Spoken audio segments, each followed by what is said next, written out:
បានស្រក់ទឹកភ្នែកព្រោះតែនំតូចមួយដែលជាអំណោយរបស់អ្នកដទៃតែមួយជីវិតមិនដែលអរគុណចំពោះម្ដាយដែលបានឲ្យនៅអាហាររាល់ពេលនោះឡើយ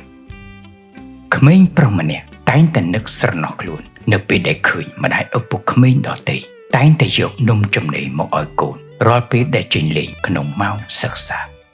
វាមិនច្រណែនទេគ្រាន់តែនឹកអាណិតខ្លួនឯងដែលមានម្ដាយនឹងគេដែរតែគាត់មិនដែលធ្វើរឿងដូចនេះសោះមានពេលមួយនោះវាអង្គុយស្រក់ទឹកភ្នែកក្នុងថ្នាក់រៀនព្រោះតែតូចចិត្តនិងវាសនាខ្លួនឯងឃើញដូចនេះអ្នកគ្រូប្រចាំថ្នាក់បានមកជិតហើយបានឲ្យទៅវានៅនំពងទាតូចមួយដោយនិយាយថាអ្នកគ្រូមាននំពីរកូនញ៉ាំមួយណា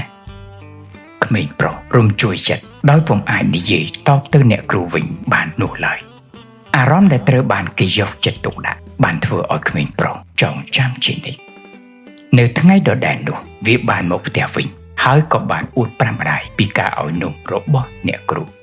ម្ដាយរបស់វាគ្រាន់តែញញឹមហើយក៏ដើរទៅកាន់ផ្ទះបាយរាត្រីនេះក៏មិនខុសពីសពមួយដងដែរគឺបាយសសម្លស្ពៃនិងពងទាចៀនគ្មាននំនែកគ្មានអំណោយនិងគ្មានអ្វីផ្សេងទៀតឡើយ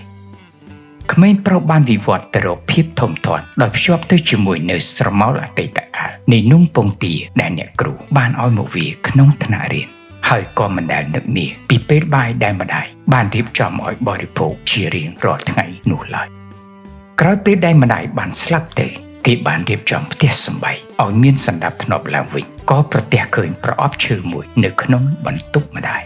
ខាងក្នុងប្រអប់នេះសុទ្ធតែជាក្រដាសរូបមន្តសរសេរដោយដៃដែលម្ដាយគេបានកត់ទុកអំពីមុខម្ហូបដែលកូនចូលចិត្តកូនថាកូនចូលចិត្តពងទាចៀនមិនសូវជាឆ្អិនពេកកូនមិនចេះញ៉ាំហឹរកូនចូលចិត្តញ៉ាំសម្លស្ពៃក្រញាញ់ជាដើម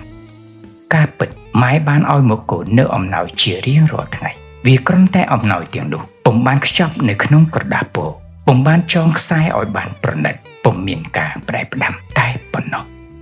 មានអ្នកខ្លះធ្លាប់បានរំជួលចិត្តព្រោះតែសកម្មភាពបន្តិចបន្តួចរបស់អ្នកដទៃតែបែរជាមើលមិនឃើញនៃការលះបង់ដ៏ធំធេងរបស់ម្ដាយចំពោះខ្លួនឡើយបើសិនជាថ្ងៃនេះអ្នកត្រូវបានគេឲ្យនៅអ្វីមួយដល់អ្នកហើយអ្នកអរគុណចំពោះគេនោះគឺជាកាយវិការដ៏ល្អប្រពៃមួយតែអ្នកមិនត្រូវភ្លេចទេថាមានអ្នកបានលះបង់ទាំងយុវវ័យទាំងឆាកជីវិតដោយពុំបានទាមទារឲ្យអ្នកបន្លឺនៅពីអរគុណសូម្បីតែម្ដងអ្នកនោះគឺជាម្ដាយដែលមានតែមួយគត់របស់អ្នក